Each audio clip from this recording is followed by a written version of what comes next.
This trauma really is any traumatic experience, anything that makes you question your self-worth as a human being. This can be many different things. It could be witnessing a violent act. It can also be physical violence done upon yourself or someone that you're close to that you witness. It can also be sexual violence experienced in childhood or adulthood. And I think that really trauma can be any form. It can be emotional, it can be physical, it can be sexual, it can be online bullying or bullying in person. In that sense, trauma is a part of life. It is a part of living on this planet, it is a part of interacting with nature and with other human beings. The question often is, why can't I get over my trauma?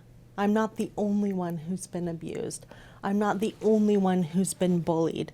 Why is it more difficult for me to overcome this? I hear that a lot as a therapist. And what it comes down to is how we process that trauma. Traumatic events really activate our brains in such a way that we go into that fight or flight mode where our body just gets overwhelmed with cortisol and adrenaline. And some people just have a better ability to process that and cope with that, and other people do not.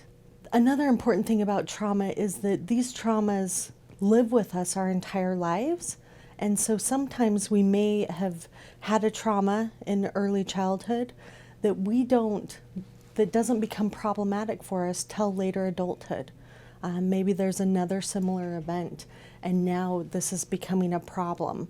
And how you know when it's a problem really is when it starts to impair your daily life. When the symptoms of the traumatic event, be that anxiety, not sleeping, sometimes it's a heightened sense of fear, being afraid of everything, having flashbacks about the trauma. Here at Salt Lake Behavioral, we have numerous inpatient units that really focus on trauma treatment, both in individual methods and then also group therapy.